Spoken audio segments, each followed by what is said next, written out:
that under other political circumstances would surely constitute the constitutional grounds for impeachment are these.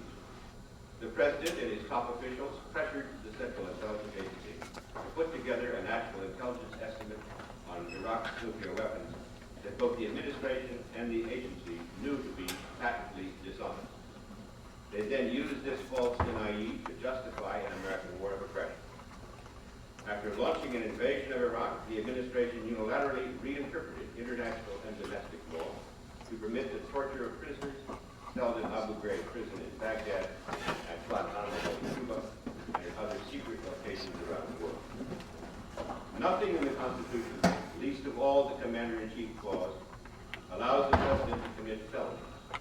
Nonetheless, within days after the 9/11 attacks, President Bush had signed a secret executive order authorizing a new policy of so-called extraordinary renditions, in which the CIA is allowed to kidnap terrorist suspects anywhere on Earth and transfer them to prisons in countries like Egypt, Syria, or Uzbekistan, where torture is a normal practice, or to secret CIA prisons outside the United States, where agency operatives themselves do the torture. On the home front, despite the post-9/11 congressional authorization of new surveillance powers to the administration, its officials chose to ignore these and on its own initiative undertook extensive spying on American citizens without obtaining the necessary judicial warrants and without reporting to Congress on this program. These actions are prima facie violations of the Foreign Intelligence Surveillance Act of 1978 and Amendment 4 of the Constitution of the United States. These alone constitute more than adequate grounds for impeachment, while hardly scratching the surface. And yet, on the eve of national elections of November last year, then House Minority Leader, now Speaker Nancy Pelosi, pledged on the CBS News program 60 Minutes that, and I quote, "Impeachment is off the table." She called it, and I quote, "a waste of time." And 6 months after the Democratic Party took control of both houses of Congress, the prison at Guantanamo Bay was still open and conducting drumhead courts-martials for the prisoners held there. The CIA was still using what it calls enhanced interrogation techniques on prisoners in foreign jails. Illegal intrusions into the privacy of American citizens continued unabated. And more than 50 years after the CIA was founded, it continues to operate under, at best, the most perfunctory congressional oversight. Without question, the administration's catastrophic war in Iraq is the single overarching issue that has convinced a large majority of Americans that their country is heading in the wrong direction. But the war itself is the outcome of an imperial presidency and the abject failure of Congress to perform its constitutional duties of oversight. Had the government been working as the authors of the Constitution intended, the war could not have occurred. Even now, the Democratic majority remains reluctant to use its power first to cut off funding for the war, thereby ending the American occupation of Iraq and starting to curtail the ever-growing power of the military-industrial complex. One major problem of the American social and political system is the failure of the press, especially television news, to inform the public about the true breadth of the unconstitutional activities of the executive branch. As Frederick Schwartz and as a Cook, these are two very distinguished law professors at New York University. Schwartz was the chief counsel of the commission investigating the CIA in the 1970s. They've just written a new book called Unchecked and Unbalanced Presidential Power in a Time of Terror.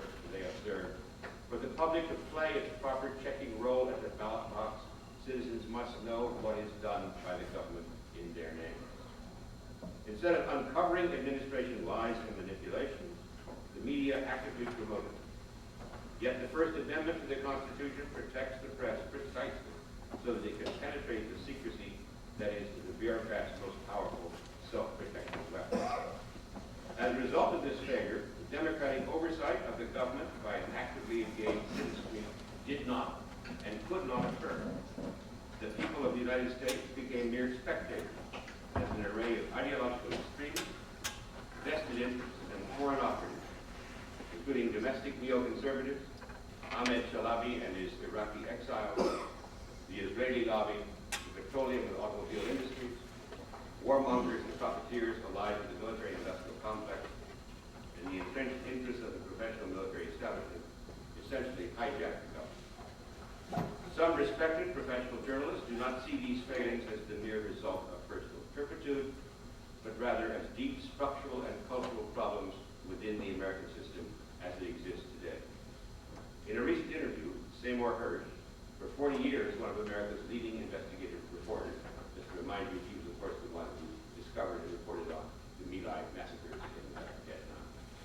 Seymour Hersh put the matter this way: all of the institutions we thought would protect us, particularly the press, but also the military, the bureaucracy, the Congress, they have failed.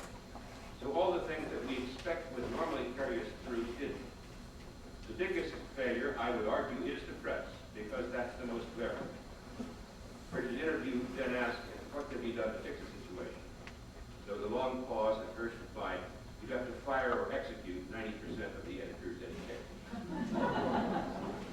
Veteran analyst of the press, and himself a former presidential press secretary, Bill Moyers, considering a classic moment of media failure, concluded, and I quote, the disgraceful press reaction to Colin Powell's presentation at the United Nations in February 2003 seems like something out of Monty Python, with one key British report cited by Powell being nothing more than a student's thesis downloaded from the web, with the student later threatening to charge U.S. officials with plagiarism.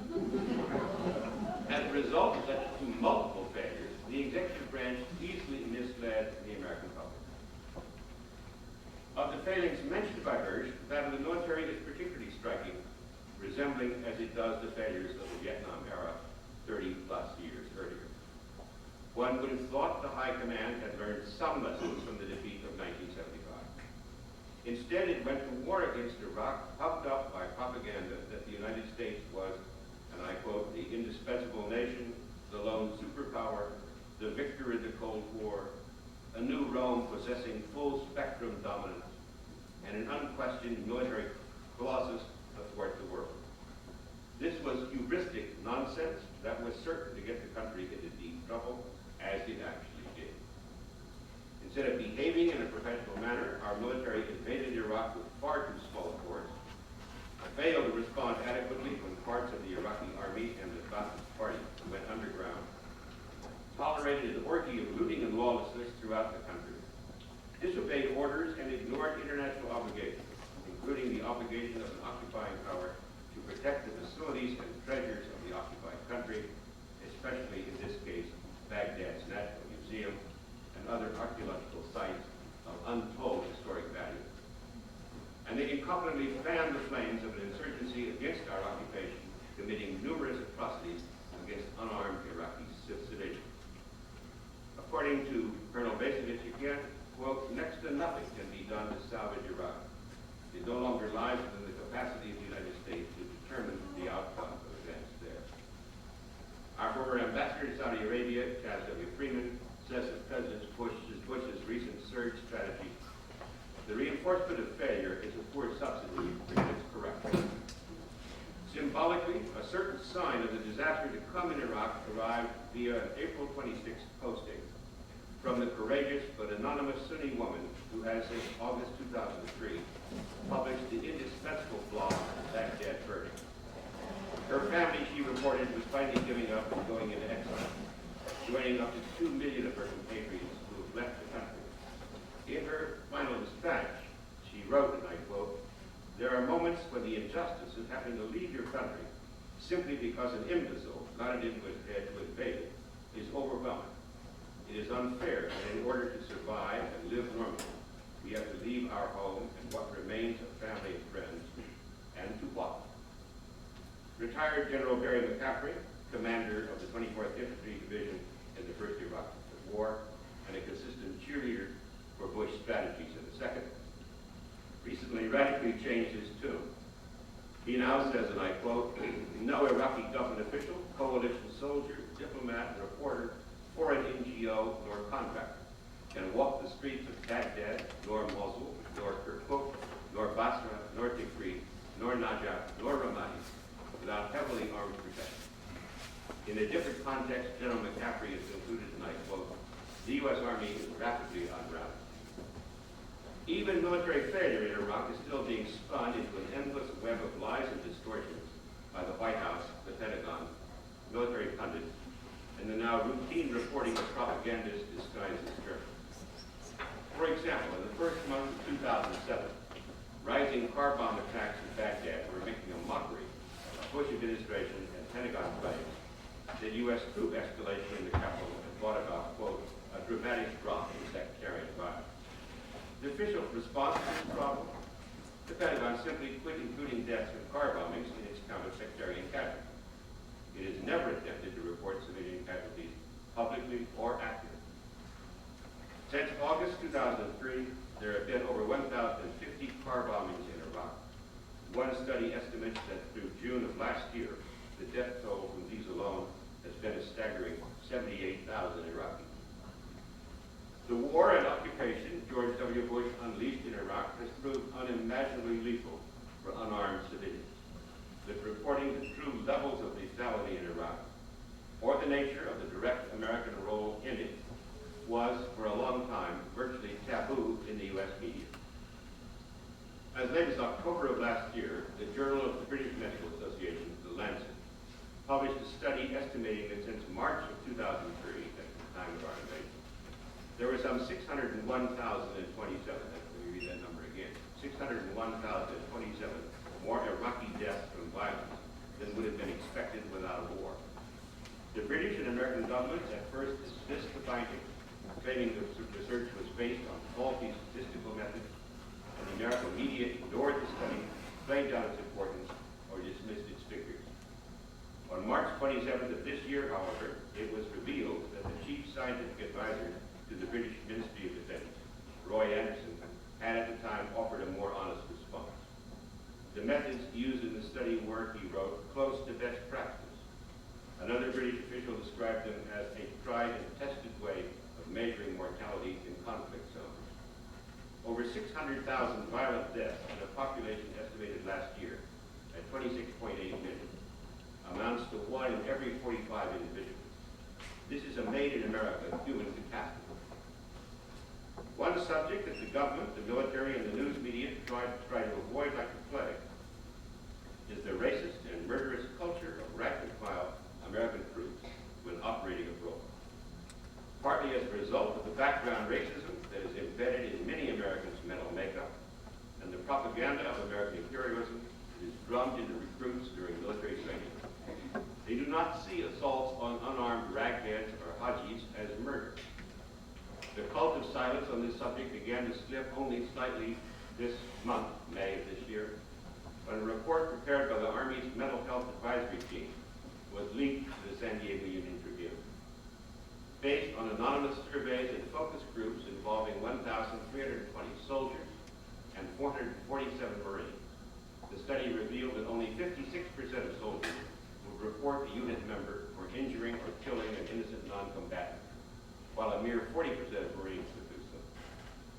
Some militarists will reply that such inhumanity to the defenseless is always inculcated into the properly trained soldier. If so, then the answer to this problem is to ensure that in the future there are many fewer imperialist wars of choice sponsored by the United States. Many other aspects of imperialism and militarism are undermining America's constitutional system. By now, for example, the privatization of military and intelligence functions is totally out of control, beyond the law, and beyond any form of congressional oversight. It is also incredibly lucrative for the owners and operators of so-called private military companies. And the money to pay for their activities ultimately comes from taxpayers through government contracts. Any accounting of these funds, largely distributed to crony companies with insider connections, is chaotic at best. Jeremy Scahill, the author of the new book Blackwater, The Rise of the World's Most Powerful Mercenary Army, estimates that there are today 126,000 private military contractors in Iraq, more than enough to keep the war going even if most official U.S. troops were withdrawn. From the beginning, Scahill writes, these contractors have been a major hidden story of the war, almost uncovered in the mainstream media, and absolutely central to maintaining the U.S.'s occupation of Iraq. America's massive military budgets, still on the rise, are beginning to threaten the U.S. with bankruptcy, given that its trade and fiscal deficits already easily make it the world's largest net debtor nation. Spending on the military establishment, sometimes mislabeled defense spending, has soared to the highest level since World War II, exceeding the budgets of the Korean and Vietnam War eras, as well as President Ronald Reagan's weapons buying binge in the 1980s. According to calculations by the National Priorities Project, a nonprofit research organization that examines the local impact of federal spending policies, military spending today consumes 40% of every tax dollar. Equally alarming, it is virtually impossible for a member of Congress or an ordinary citizen to obtain even a modest handle on the actual size of military spending or its impact on the structure and functioning of our economic system, despite Article 1 of the Constitution and clause, I can't remember the number, which guarantees every citizen an accurate accounting of how their tax dollars will ultimately be spent. That has not been true in the United States since the Manhattan Project of World War II. Some $30 billion of the official Defense Department appropriation in the current fiscal year is flat, meaning that it is allegedly going for highly classified projects. Even the open DoD budget receives only perfunctory scrutiny because members of Congress seeking lucrative defense contracts for their districts have mutually beneficial relationships with defense contractors and the Pentagon. President Dwight D. Eisenhower identified this phenomenon in the draft version of his 1961 farewell address as the military-industrial congressional complex. 46 years later, in a way even Eisenhower probably couldn't have imagined, the defense budget is beyond serious congressional oversight or control. It is also larger than the combined defense budgets of all other nations on Earth. This spending helps sustain the national economy and represents essentially a major jobs program. However, it is beginning to crowd out the civilian economy, causing stagnation in income levels. It also contributes to the hemorrhaging of manufacturing jobs to other countries. On May 1st of this year, the Center for Economic and Policy Research released a series of estimates on, and I quote, the economic impact of the Iraq War and higher military spending. Its figures show, among other things, that after an initial demand stimulus, the effect of a significant rise in military spending, as we've experienced in recent years, turns negative around the 6th year. Sooner or later, higher military spending forces inflation and interest rates up, reducing demand in interest-sensitive sectors of the economy, notably in annual car and truck sales. Job losses follow. The non-military construction and manufacturing sectors experience the largest share of these losses. The report concludes, and I quote, most economic models show that military spending diverts resources from productive uses, such as consumption and investment, and ultimately slows economic growth and reduces employment. Imperialism and militarism have thus begun to imperil both the financial and social well-being of our republic.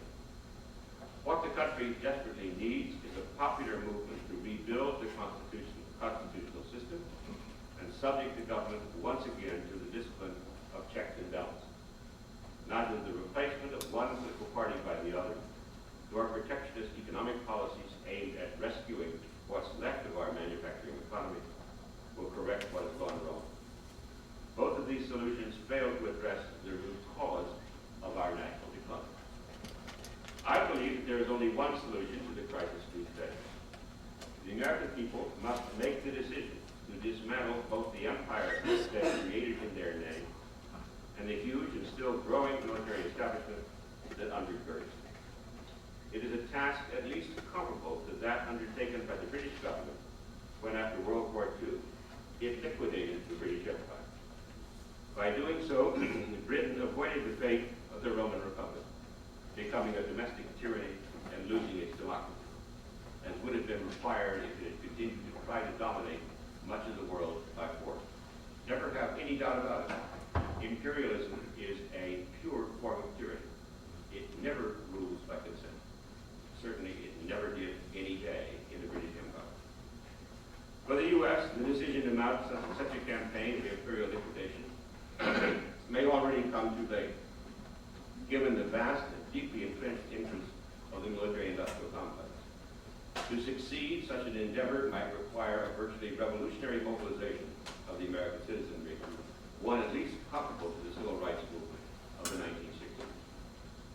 Even to contemplate it growing back from empire, something so inconceivable to our pundits and newspaper editorial writers that it is simply never considered, we must specify as clearly as possible precisely what the elected leaders and citizens of the United States would have to do. Two cardinal decisions would have to be made. First, in Iraq, we would have to initiate a firm timetable for withdrawing all of our military forces and turning over the permanent military bases we have built to the Iraqis. Second, domestically, we would have to reverse federal budget priorities. In the words of a recent essay by Noam Chomsky, a venerable critic of American imperialism, and I quote, "Where spending is rising, as in military supplemental bills to conduct the wars in Iraq and Afghanistan, it would sharply decline. Where spending is steady or declining, in health, education, job training, the promotion of energy conservation, and renewable energy sources, veterans benefits, funding for the UN and UN peacekeeping operations, and so on, spending would sharply increase. Bush's tax cuts for people with incomes over $200,000 a year would be immediately rescinded. Such reforms would begin at once to reduce the malevolent influence of the military-industrial complex, but many other areas would require attention as well. As part of the process of de-garrisoning the planet and liquidating our empire, we would have to launch an orderly closing up process for at least 700 of the 737 military bases we maintain, that is by official Pentagon count, in over 130 foreign countries on every continent except Antarctica. Let me repeat the number, the official figure in the base structure report. It's an unclassified annual inventory of what the Department of Defense owns. We own 737 military bases around the world in over 130 countries. We should ultimately aim at closing all of them. We're not have nothing to do with defense, but they have a lot to do with what's wrong with our economy. They're extremely expensive. We should ultimately aim at closing all our imperialist enclave, but in order to avoid isolationism and maintain a capacity to assist the United Nations in global peacekeeping operations, we should, for the time being, probably retain some 37 of them, mostly naval and air bases. Equally important, we should rewrite all our status forces agreements, those American dictated agreements that exempt our troops based in foreign countries from local criminal laws, taxes, immigration controls, anti-pollution legislation, and anything else the American military can think of. It must be established as a matter of principle and law that American forces stationed outside the United States will deal with their host nations on a basis of equality, not an extraterritorial privilege. The American approach to diplomatic relations with the rest of the world would also require a major overhaul. We would have to end our belligerent unilateralism toward other countries, as well as our scofflaw behavior regarding international law. Our objective would be to strengthen the United Nations, including our respect for its majority, by working to end the Security Council veto system, and by stopping using our present right to veto. The United States needs to cease being the world's largest supplier of arms and munitions, a lethal trade whose management should be placed under UN supervision. We should encourage the UN to begin outlawing weapons like landmines, cluster bombs, and depleted uranium ammunition that play particularly long-term havoc with civilian populations. As part of an attempt to right the diplomatic balance, we should take some obvious steps, like recognizing Cuba and ending our blockade of that island, and in the Middle East, working to equalize aid to Israel and Palestine while attempting to broker a real solution to that disastrous situation. Our goal should be to return to leading by example and by sound argument, rather than by continual resort to unilateral armed force and repeated foreign military intervention. In terms of the organization of the executive branch, we need to rewrite the National Security Act of 1947, taking away from the CIA all functions that involve sabotage, torture, subversion, overseas election rigging, rendition, and other forms of clandestine activity. president should be deprived of his power to order these types of operations except with the explicit advice and consent of the Senate. The CIA should basically devote itself to the collection and analysis of foreign intelligence. We should eliminate as much secrecy as possible so that neither the CIA nor any other comparable organization ever again becomes the president's private army, which is what it is today.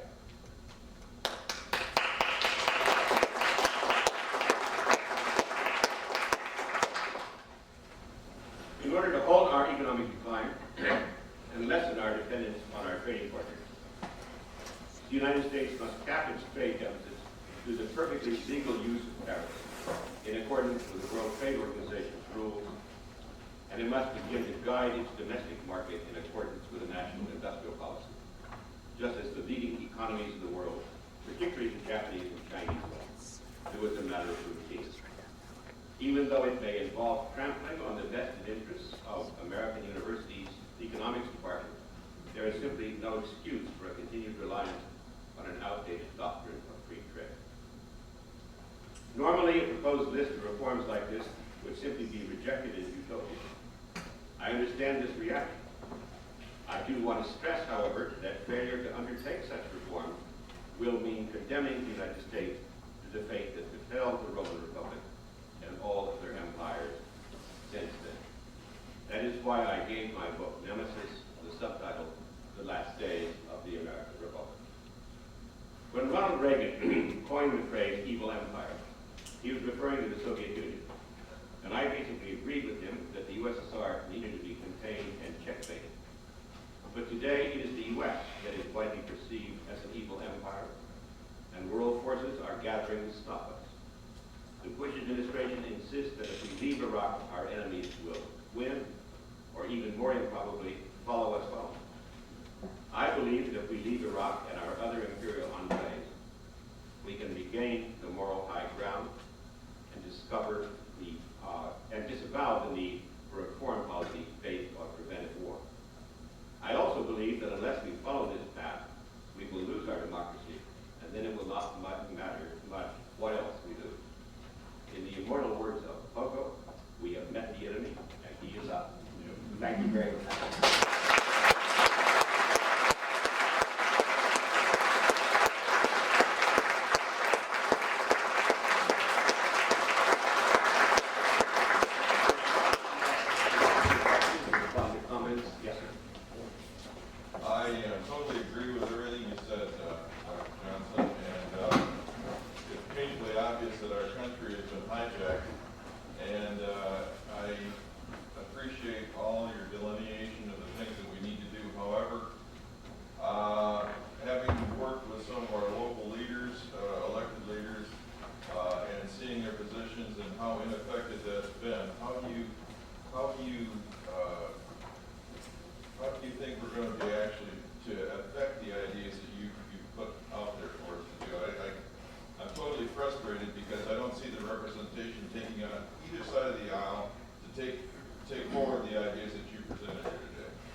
The Roman Republic, after the assassination of Caesar and the rise of Octavian, succumbed to military dictatorship.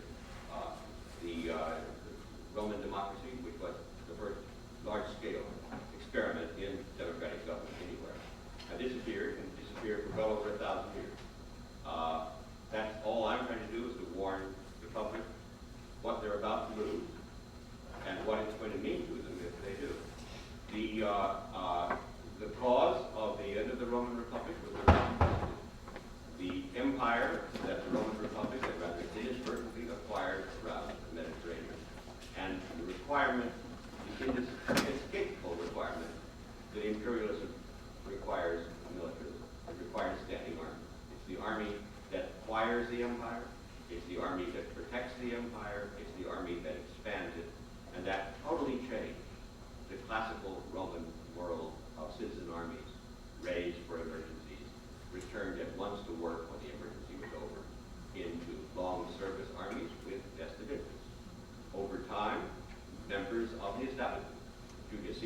Germany being the best known example, decided that they would champion the army. Only one requirement: life dictatorship. That's what led to Caesar's assassination. It's what Octavian, in declaring himself the god Augustus Caesar, achieved. Whatever you think of what followed, all I want to stress is it wasn't democracy and it wasn't good government. Augustus's successors were Tiberius, who withdrew to Capri with a boatload of boys to take care of his sexual tastes. He was succeeded by a genuine madman, Caligula, who was succeeded by a drooling idiot, Claudius. And Claudius was, of course, then poisoned by his wife with a poisoned, mushroom. It was a mushroom, right. In favor of bringing to power a son by an earlier husband of his wife, namely Nero. So you're suggesting we should get some mushrooms? What I am saying is that General Tommy Franks, the leader of our assault on Baghdad, has already said publicly in print, in case of another 9/11 type attack, he sees no alternative but for the military to take over. I, for one, regard it as slightly optimistic news that we now know that the military high command has threatened a mutiny in case of an attack on Iran. And we know who we're talking about. We're talking about Admiral Fallon, the new CENTCOM commander, who has said there won't be any attack on Iran while I'm CENTCOM commander, and has stopped this sending of a third carrier task force into the Persian Gulf. I'm glad to hear that they're willing to do that. But at the same time, I have to say, the moment they do it, you might as well throw away the Constitution. It's over. Okay, quick question on that. Real quick. I think as a culture of empire has created an amnesia as people. Can I ask this question? Yeah. When the hell have we ever had democracy in this country? Was it when slavery existed? Was it when George Washington had slaves? When is it when Native peoples were being literally wiped out? When is it when Mexican territory was stolen by the United States? Was it when the U.S. went into the Philippines in 1900, killed about 1 million? Mark Twain himself, I think, you remember this? I think we understand your point, and I don't necessarily disagree with you. That is to say, we're dealing here with a very complex history. It's something that it was Theodore Roosevelt who rather famously said, "Of course we're not imperialists. Expansionists? We have expansion in our blood, but we're certainly not imperialists." The main thing I would want to say is that the expansion of the United States in the 19th century, the activities in the Spanish-American War and things of this sort, were not, however, accompanied by the umbilical connection to militarism, which comes into being after the Second World War. It is that here is where we have the warning given to us by our first president in the most famous of all farewell addresses, read to every opening session of Congress by some member of Congress who volunteers to do it, George Washington's warning. The great enemy of liberty is standing armies, and it is a particular enemy of Republican liberty. By standing armies, he meant, of course, that it would break down that only real guarantee we have to our liberty, namely the balance of power between the legislative, judicial, and executive branches. When the president goes around repeatedly saying, "I am the decider," and he does that quite regularly these days, I can't think of a more anti-constitutional remark. The one thing for certain an American president is not supposed to be is a decider. The thing was created in such a way to ensure that you haven't compromised with other sources of power in the society, and that the only people who could succeed in these offices were people who knew how to compromise, who try to work out something that's what we mean by democracy, that public opinion matters. So that I would have to say, no, I think that the real warning that we still need to remember is Dwight Eisenhower's warning in 1961, when he so powerfully told us that something truly unprecedented happened on his watch, that military spending was out of control. Price of liberty is eternal vigilance. We didn't listen to it. It's now out of control. Yes, sir? You were alluding to the differences between standing army And there's trends that I see starting with the Iraq War now actually affecting this county with private militias that have no oversight. And then you're talking about the dangers of standing Republican armies, but who's going to have oversight with well-armed, secretive, private militias or private armies that now are making significant effects in war-making and in policy, and also, I would say, domestic security? Well, you could certainly carry my argument further. I have not said a word in these remarks about peak oil, energy, the energy problems we face, the kinds of problems that pose for us at once if we withdrew from Iraq and no longer paid any attention to the petroleum on which we now depend, and we don't have it. Everyone in this room knows you can't do anything in California without an automobile. That's going to turn into one huge junkyard very quickly. There are lots of things out there, but I agree with you. I'm not in favor of the draft.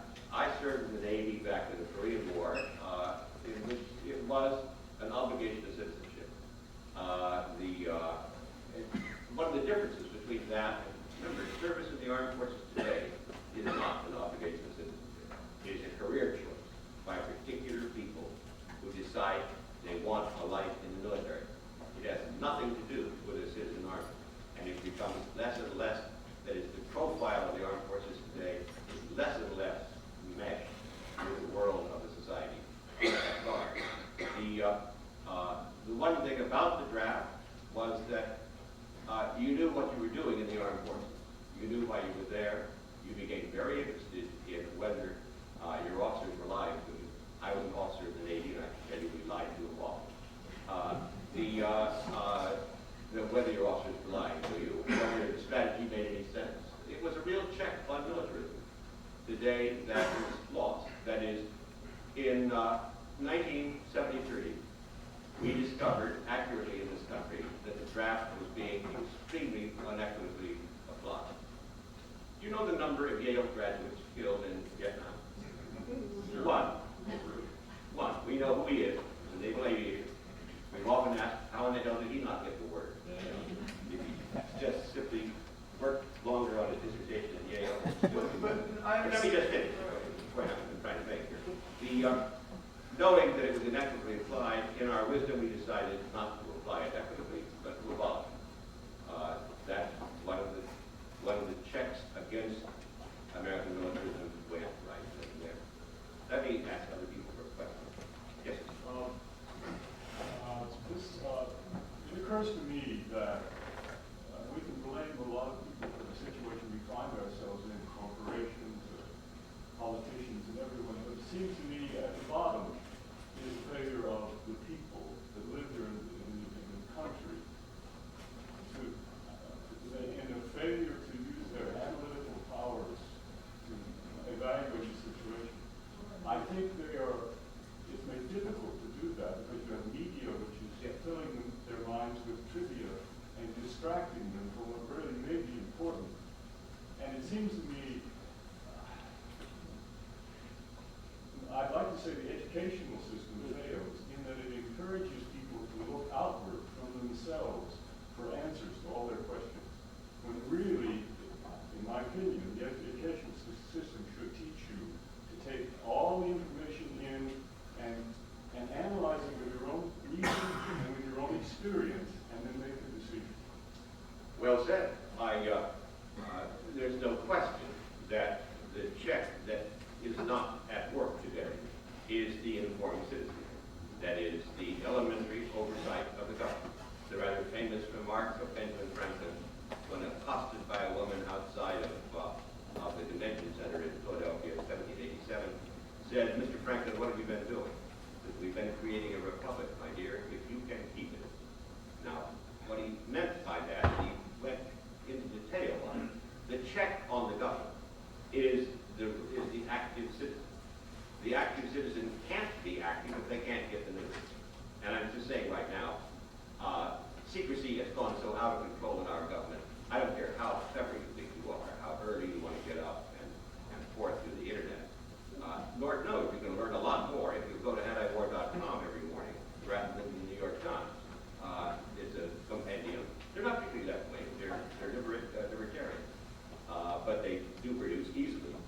best global digest of news that is not in the New York Times every day.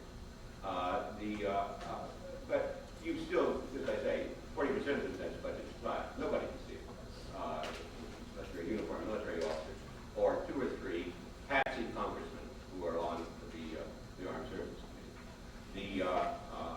So that precisely, this is the problem.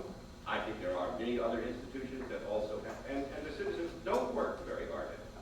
They're passive in the face of what, given 2 centuries ago, told us about circuses, bread and circuses, to keep the Roman Empire running. Well, we seem, our newspapers, for example, seem much more interested in whether or not we're building sports arenas than how we're doing abroad. So that, yes, I agree, and this is why I'm not just trying to sell books. I mean, I'm 75 years old and thoroughly retired. When I give a book the subtitle, The Last Days of the American Republic, I guarantee you that's what the evidence suggests. If you don't like it, it's up to us to come up with an alternative to that. But the evidence is overwhelming today that this is where we're going. I'd like to carry on the conversation with other people want to talk. Yes, ma'am. Well, not just blaming the citizenry, but we have a political system that's been corrupted by money. And so how can we get candidates who would represent our interests who cannot afford to run for any office today? Well, clearly we'd have to legislate it. It could be legislated. It would easily be constitutional. That is to, you could, as in Australia gets along very comfortably with a national law that every citizen in the country must vote. If you don't, you could be arrested and pay a very considerable fine. Now that really settles the issue of whether you need to buy votes. People are out there going, there's nothing conceptually difficult about it. We pretend to, but we also have incoherent 18th century electoral history. I'm so tired of hearing about Iowa and New Hampshire. I don't care who they're for. It's gone on too long. But to imagine reforming it would require, as I say, a mobilization of the citizenry that seems totally unprecedented and extremely unlikely given conglomerate control of the media for purposes of advertising and things of this sort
think it's inconceivable that the public could be mobilized. I think it is unlikely that military would attempt military intervention in politics, basically because I don't believe they trust the rank and file to obey such an order. That is, the rank and file of the armed forces today is already seeing that in the people arrested as torturers at Abu Ghraib prison, the people convicted of executing civilians, unarmed civilians in Iraq, things of this sort. It's enlisted men that are going to prison. The officers are going free. This has meant that there is a tremendous interest in the armed forces these days in whether or not orders are legal. Because if they're illegal and you're an enlisted man, you're the one who's going to pay for it. I think the military high command knows that is very unlikely. So the logical thing, I believe, that will happen in the United States, we will stagger along under a facade of constitutional government until we're overcome by bankruptcy. That's my happy news for the day. It's a financial collapse rather than a nuclear end. It doesn't mean the end of the United States. Germany went bankrupt in 1923 and led to the rise of the Nazi Party. China went bankrupt in 1948 and led to the victory of the Chinese Communist Party. Argentina went bankrupt 4 years ago, in 2001 and 2. It's the richest country in Latin America. It's now one of the poorest. It would mean a catastrophic change in our understanding of the world, level of living, one thing after another. But it would certainly lose all influence over, produce a howling recession, which would last a few years. The rest of the world would evolve from it. We probably would not. That's just a guess. But I think that's what's going to happen. As it stands right at this moment, if the government of Saudi Arabia should decide that in fact the dollar was slipping so badly, they want to be paid for oil in euros rather than dollars. The United States ends that moment. That is, the stock exchange has US dollars worth of. The only thing backing it up today is the fact that to buy oil you have to pay for it in dollars. It's not because we manufacture so many wonderful things or run our economy so well. That's how precarious the situation is. It could happen. So it needs to finish breaking? Pardon me? It needs to finish breaking and then shift? Well, we'd have to wait and see what a mobilization of the population would look like once we didn't go bankrupt. Very commonly, such conditions lead to revolutions. Yes, ma'am. You mentioned that practically the ideal of one of your reforms is practically getting rid of the standing military and relying basically on a citizen militia. How would this affect gun control, especially in the light of the militarized government? As for gun control, I don't know how it would affect it. I'm just astonished to see that the chief professor of constitutional law at Harvard has now come out and said that he believes the Second Amendment actually guarantees everybody the right to own a gun. This is Lawrence Tribe. He's never taken that position until right now. We seem to be a nation of legal fanatics that are quite prepared to defend legal principles even if it amounts to suicide. But clearly, I do not believe the United States would be undefended, or that we would not be capable of imagining an effective defense against any threats that we actually face. Remember, virtually all of the threats that we have faced in recent times have been federal. They were invented by the president. Gulf of Tonkin, the October 2002 National Intelligence Estimate. These were lies. And then we have to always bear that in mind. Yes, sir. I'd like to go back to something you said earlier.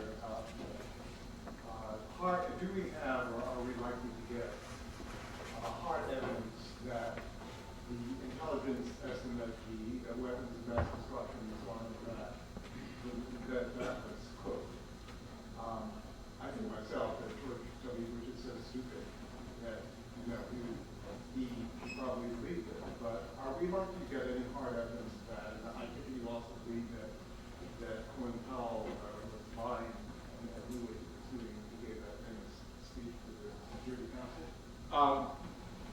complex question. I think that we have ample evidence today that the people within the agency actually receiving the intelligence and writing it have done everything in their power to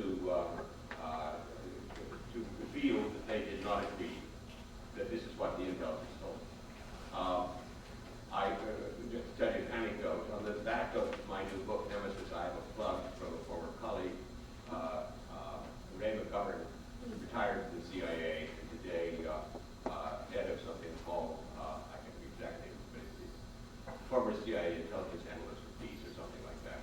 He wrote a very nice plug for the book and said, compliments, Chalmers, amazing your book. Then he added one line that my publisher said I refused to use. He said, I'll see you in Guantanamo.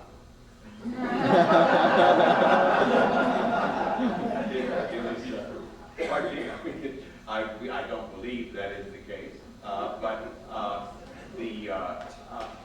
I'm sure that this is the sort of thing on which you are going to get overwhelming evidence before you're through of what the intelligence actually said. It will come pouring out.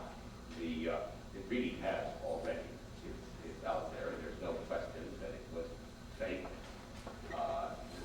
There was no evidence for any of these things. That Saddam Hussein had disarmed, as his son in defecting to the debriefed by the UN in 1995 already explained. We destroyed everything after we lost the first Gulf War. That's the overwhelming weight of evidence. Scott Ritter, American Marine Corps officer, member of the UN Investigating Committee in Iraq, not a pushover, has testified in infinite detail that they never could find anything. Now, as for Colin Powell at the UN, it is tragic to see somebody go down in flames so badly, and particularly to set the stage, trying to recreate the world of Adlai Stevens in 1961, going before the Security Council to lay out and say to the world, here is our best evidence that the Soviet Union has put offensive missiles into Cuba. Here are our pictures. Here is what we know. Here it is. The result, of course, was that it caused Nikita Khrushchev to withdraw as a result. They tried to set up the UN Security Council chambers to look in the same way. And then, above all, was this goofy business of seated behind Colin Powell making his speech was the Director of Central Intelligence, George Tetley, looking like a potted plant. and the UN ambassador, Mr. Dunn, the thing was forcible. And yet, not a soul in America said anything about it being forcible. Instead, you read long-winded junk in the San Diego Union Review, and we printed it in the Washington Post, on how what an unbelievably stirring and proud moment it was for us to listen to our Secretary of State. The truth of the matter is, and Powell should have known, from that moment on, not a thing Powell ever says in his life again will ever be trusted. That's what happened to diplomacy. Since it works. He's given his privileges because he's a gentleman. He's trusted. He's the guy who is allowed to go in and talk to the enemy and see if we can't find a common ground. And not to deliver propaganda, but to actually try to find common ground. That's not what Powell was doing. Probably the right stuff to understand the meaning of it. Yes. I have one frustration with Pardon me, do let me know when I read within Dr. Science book, because this conversation needs to say, I hope, or it will go on the rest of our lives. understanding and feeling the frustration relating to that there. One way of perhaps there is a way of getting a hold on the situation of maybe creating some type of or embracing a coalition of independent voters. Maybe not unlike what the Reform Party or the Green Party is doing.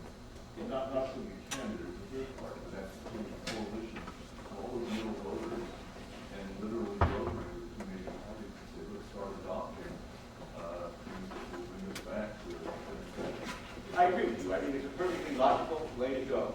It's not unknown in our history. Certainly, the progressive movement that emerged after the last era of Robert Barron was critical in the kinds of constitutional changes that occurred in the second decade of the 20th century as we really moved into becoming a modern nation state. The civil rights movement, similarly, I have to say, in my lifetime, easily the single most important legislation ever taken place in this country was one man, one vote. Unfortunately, it wasn't agricultural. It was, you know, in this country, when we really are desperate, we turn to our dictators. 9 members of the Supreme Court. If we didn't have them, we would never have one man, one vote. That's the way that it works. But I do totally agree with you and would like to think that I'm not just simply wasting my time here or that you're not wasting your time by coming out. We're trying to discover the parameters of what mobilization would look like and to cause the politicians to understand what they can and can't do. But there isn't much time for that. Yes, sir. Let's make this the last question. I think we're going to run out of time, and I'm going to sign a lot of books. I'm feeling a little more optimistic along certain lines because I see the equivalent of buyer's remorse setting in, voter's remorse. Yeah. We have to understand that Karl Rove's philosophy of that 50 plus 1% at election time. He knows full well how to take advantage of that brief season of seduction that comes just before a major election. Well, that's not going to happen anymore because of the time the people are campaigning and how we've moved the dates of our primaries. So Bush didn't even get the popular vote in 2000. And when he was elected or re-elected in 2004, he was elected by the narrowest margin of any incumbent president in history since Wilson. And we had to be engaged in a war for him to be elected in 2004 because there's that core 12% that won't change horses in the middle of a stream. And they knew that, so that's why they suckered us into Iraq, because that assured him of being elected in 2004. We've heard your point, and it's not a fact. I would have to respond, I think you are whistling past the graveyard. That this is really what we're talking about here. I can start running it the other way. If you were really an American imperialist, and you really like to maintain the American empire, you would love Bill Clinton a lot more than you would have George Bush. Clinton was much more subtle. He disguised what we were doing under cover of things that allegedly were immutable forces, globalization and things of this sort. The problem for George Bush is he simply dropped the mask. And he said, you know, bring him on. Well, okay. He asked for it, you got it. So, He's Al-Qaeda's #1 cheerleader, George Bush is. but just to say, I think the problem is you're talking about things that may not happen in the future. The danger is what's already happened in the past. Something to say, the intrusion, the entrenchment of the military-industrial complex in our society is now so far advanced. It is, to me, impossible to imagine any president of any party at any time standing up to these vested interests. Dusty Fogo case. Let me just finish if I could. I mean, I take, for example, I come to the 50th district. Our erstwhile Congressman Randy Duke is now spending 8.5 years in federal penitentiary for being the largest bribe taker in the history of the Congress, and he was bribed by the military-industrial complex. Of course, in our great wisdom in the 50th district, we've replaced it with an extremely clever Robin. But nonetheless, before Carol Lamb got on to Randy Duke and put him away, I had written an op-ed in the LA Times just based on his ordinary filings with the Federal Election Commission, saying this man is totally bought and paid for by the military-industrial complex. That is, this man is owned not just by NGM Corporation, but by Lockheed Martin. The thing that interests me is that I received quite a few letters at the LA Times from people in, say, the 34th District, downtown Los Angeles, saying, God, I wish you were my congressman. I could use a good job. I don't mind making cluster bombs and dropping them on Lebanese children. That's what we do in America. That's what we're good at. I guarantee today, the state of Washington is represented by two extremely pleasant, smart, and members of the Democratic Party, women senators. Lovely, well-trained, and well-to-do. Say Boeing to them, and before your very eyes, they will turn into bloodlusting, fascist hyenas.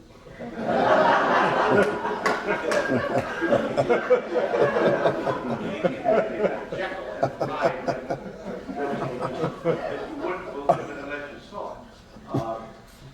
The two motherheads of the Defense Facility Subcommittee of the Armed Services Committee are Kay Bailey Hutchinson of Texas and Dianne Feinstein of California. The states with the largest number of military bases. These two senators' lives, in their view of it, depend upon keeping those bases open, keeping the military happy. It goes on and on and on. So I'm saying I sympathize with the idea. I don't think there is an electoral solution to the problems we're talking about. That's why I'm trying to go beyond it. I think I've probably now outused my time. It's 3:15. I'd be glad to sign books if anybody